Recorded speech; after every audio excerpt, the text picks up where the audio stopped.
Hello friends, आज आपणे फुलावरનું શાક બનાવીશું અને એ પણ ગ્રીન કલરનું। એના માટે મેં લીલા મરચાં લઈ લીધા છે અને ફુલાવર લીધું છે, ફુલાવર બટેકા, અને એ પણ મેં સુધારીને 2-4 પાણીએ ધોઈને લીધા છે, કારણ કે એમાં ખૂબ જ ઈળો હોય છે, એટલે ફુલાવરને ખૂબ જ સાફ કરવું પડે છે। એટલે જો નાના ટુકડાઓમાં મેં સુધારી લીધું છે અને સાથે એક બટાકું પણ છે। અને હવે આપણે ઓઇલ ગરમ કરવા મૂકશું।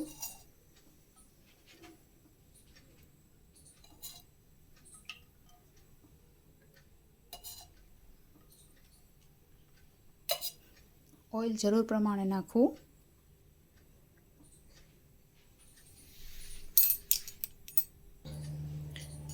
તો હવે આપણું ઓઇલ ગરમ થઈ ગયું છે, તો એમાં આપણે લસણની કળીનો વઘાર કરશું।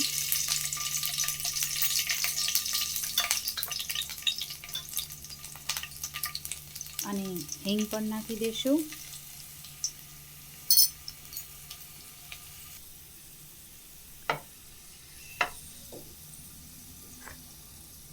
હવે આપણે મરચાં પણ ફુલાવરની સાથે જ નાખી દઈશું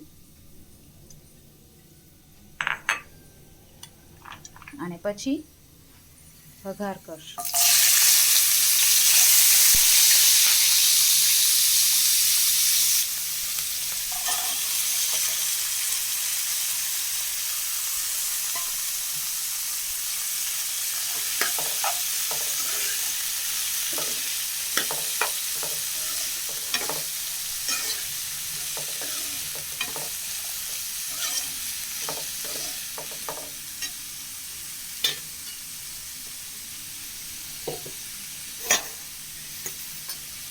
હવે તેમાં સ્વાદ પ્રમાણે મીઠું નાખશું આપણે।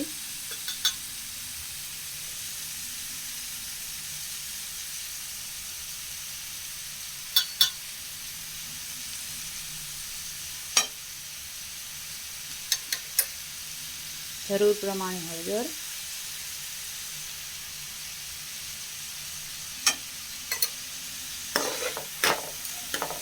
અને એને સારી રીતે મિક્સ કરી દઈશું।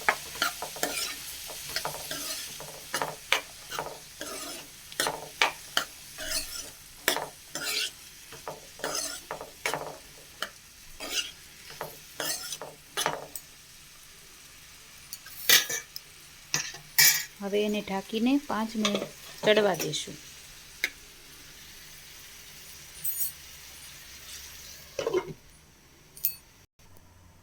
શાક ચડે છે ત્યાં સુધીમાં આપણે ટમેટાં સુધારી લેશું, અને એ પણ ઝીણા। તો ચાલો, આપણે ટમેટાં સુધારાઈ ગયા છે, અને હવે ટમેટાં ખાટા હોય તો એમાં સહેજ ખાંડ નાખીશું આપણે,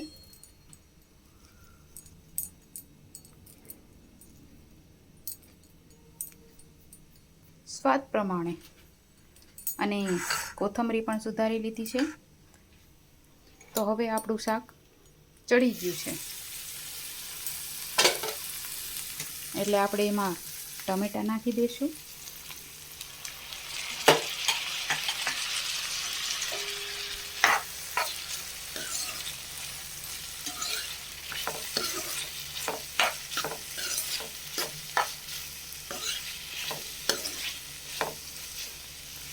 થોડી વાર ચડે ત્યાં સુધી આપણે હલાવશું એને।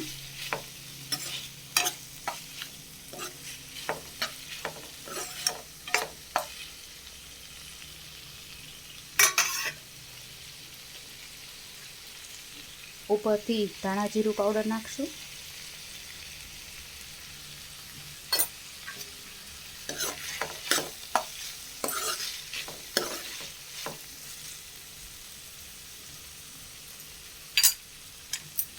હવે 5 મિનિટ માટે એને ચડવા મૂકી દઈશું।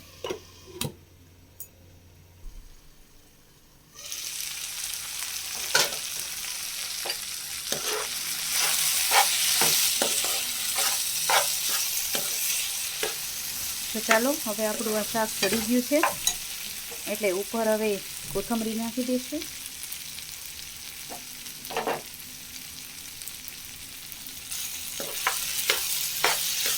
તો થઈ ગયું આપણું ગ્રીન શાક તૈયાર।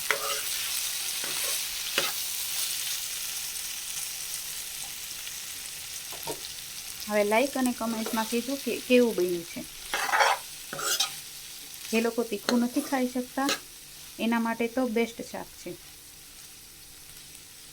અને આપણે ખાઈએ તો આપણને પણ સ્વાદમાં ખૂબ જ સારું લાગે છે.